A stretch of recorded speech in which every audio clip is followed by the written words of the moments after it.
Ay, Sir Ralph, thank you for coming. Ay, Proy, congrats ha. Ay, thank you so much, sir, Ay, sa pagpunta nyo dito. Yan, nandito po tayo ngayon sa Tarlac City, no, sa Uptown Village, Tarlac, na kung saan ay atin pong sasamahan, ang isa po sa kasamahan natin na partner agent sa RRCT Realty sa kanyang house blessing, no. Isa ito sa milestone ng kanyang buhay, no, at ang ating partner agent ay walang iba kundi si Proylan Bagay. Well, Proy, congratulations ulit dito sa iyong milestone, no. I know na you're very proud and very humble na magkaroon ka ng first investment, I believe, no? Yes, sir. So, kumusta ang ating bagong bahay? Ayun, unang-una, again, nagpapasalamat ako, sir, tsaka yung buong kasamahan natin na pumunta kayo dito. Ayun, mixed emotions yung kasi ito yung first investment namin ng misis ko. Even nung nag-abroad kami, wala kaming napundar. So, very grateful talaga ako na sumali sa RRCT at naging real estate agent.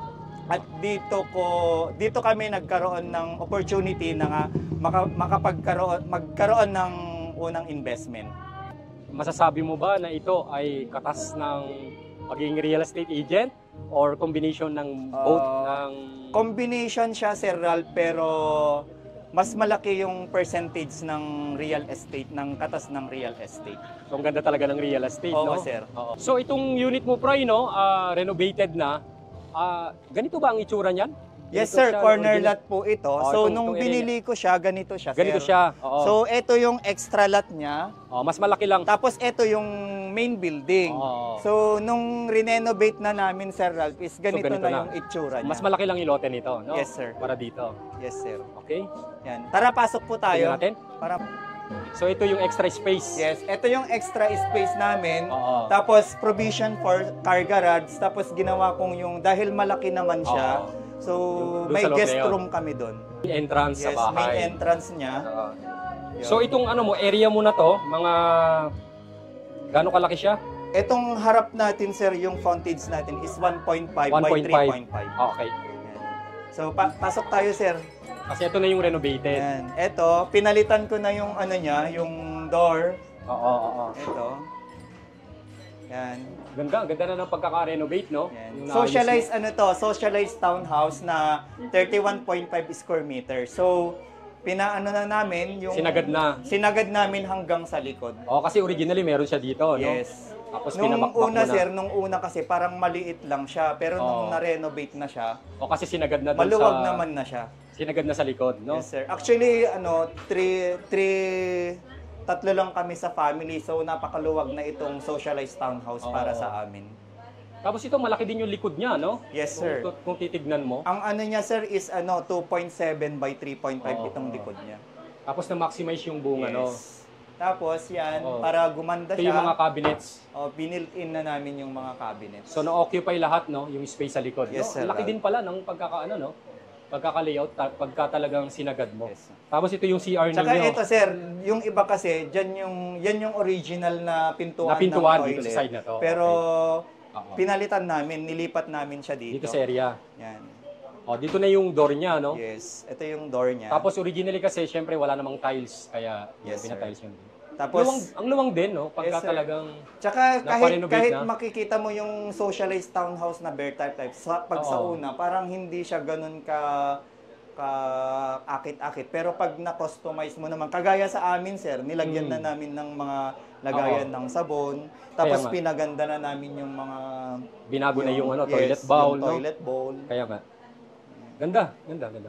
Tapos sa taas, Tapos yung hagdan natin, sir, dito kasi yung hagdan. Oo. Pero Ito, na-maximize pero ko pa to. para hindi masayang naman yung space, gagawin namin siyang pantry. Okay. Yung ilalim niya. Yes. Yes. Tapos, ito yung entertainment. Para ma-maximize yung space, naglagay kami ng cabinet. Oo. Yan. So, and then yung original na hagdan niya, ito, bakal to, di ba? Ito bakal siya dati, Sir Ralph. Oo. Pero pinalitan namin siya ng Binago na. ng kahoy. Ginawa ng kahoy. Nice one. Yan. So, itutur ko kayo. Ito naman yung mga yung mga, Ito yung mga awards ko sa APEC Homes. Ito yung mga awards ni Proylan sa APEC. RRCT Realty. So, ito yung mga nung unang ano ko pa lang kay Sir Ralph, nag-top 1 Oo. ako. Ito. So, nag-top 1 ako sa RRCT Realty. Yan. Mhm. So far, ano naman yan. Every year naman may award tayo. Nadadagdagan, no? Yes, sir. Tapos itong taas, basic lang na yung usual, nilagay mo lang ng room, no? Yes, sir. Nilagyan Ang area. ko lang siya ng division. Dito, Room. para room. sa room ng bata. Tapos ito yung room nyo Tapos naman. ito yung, Room nyo ni wife mo. ito yung ano Ini, namin. no? Yung master's bedroom. So imagine mo, hindi pa nakasagad yan sa harap, saka sa side, no? Yes, tama sir. Yung ano kung pa lang niya. future expansion pa kung Yes, sakali. sir. Kung i-expand mo siya, napakalaki na siya talaga. Matanong ko lang, Proy. Of course, syempre, ako din, no? I-relate ko lang din yung experience ko, no? Iba din kasi yung fulfillment kapag nagkaroon ka na ng sariling bahay na pinagpaguran mo mula sa ano, no? Right, sir. Ikaw, ano yung certain fulfillment na naibigay sa'yo? Of course, syempre, ilang buwan din yung pagpapagawa mo ng bahay, no? Right, Meron ka bang sir. mga certain challenges, tapos masasabi mo sa sarili mo na, na-overcome ko yung challenges na yun after mong makapagpagawa ng bahay? So, pwede mo ba i-share sa amin yung challenges and then Dun sa how you overcome yung mga challenges mo na yun? Kasi hindi rin basta-basta magpagawa ng bahay. Right. Maraming challenges naman sa pagpapagawa ng bahay, pero ang buti na lang na overcome ko kasi minomonitor ko talaga yung Yung expenses, pagre-renovate. ganyan. Yung Okay. expenses, ultimo yung pamasahe ko, Oo. merienda, nire-record ko siya talaga. So, natatrack ko yung gastos. So, yun yung importanteng ano sir, pag nagpagawa ka ng bahay, dapat track mo yung expenses. Tsaka dun mo makikita kung saan ka tawag doon, kung saan ka sasagad. Okay. Yan. So, buti naman although minsan parang nahihirapan na ako, pero pag may record ako, so pag yung stop muna tayo. Pero very thankful talaga ako kasi dahil sa real estate, tuloy-tuloy naman na natapos. Sir. So, tingin mo without real estate, makakapagpundar ka ba ng ganito kung let's say purely as an OFW? To be honest, sir, more than 10 years kami na nag-OFW ni Mrs. Kaso, hindi kami talaga nakapag-invest. So, yun lang, nung nag-focus na ako sumali na ako as real estate agent, doon na talaga yung talagang nakakaipon na ako ng malaki-laki. So, ngayon talagang 100% yung belief mo na real estate is the way para mas mag-elevate pa yung financial standings mo. Ay, oo, sir. Masasabi mo ba yan sa iba na let's say parang pwede rin pala akong umasenso pala sa real estate? Oo, tama sir.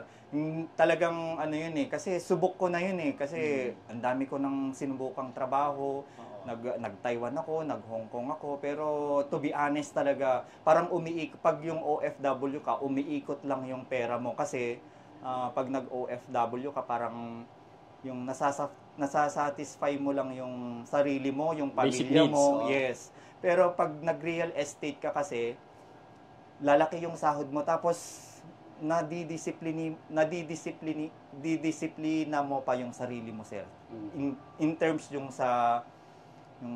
in terms of money, tapos dun sa kung paano ka magtrabaho, ang daming nabago.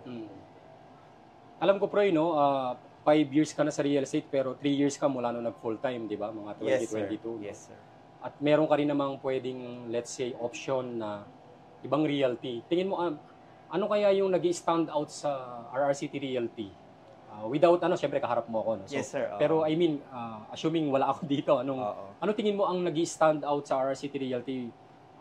Bakit you chose na mag-stay dito and if nakikita mo yung sarili mo na, let's say, mas mag-prosper pa dito sa RRCT Realty? Hindi naman ito para magpaano ako sa iyo, sir. Pero ang naano ko talaga dito is yung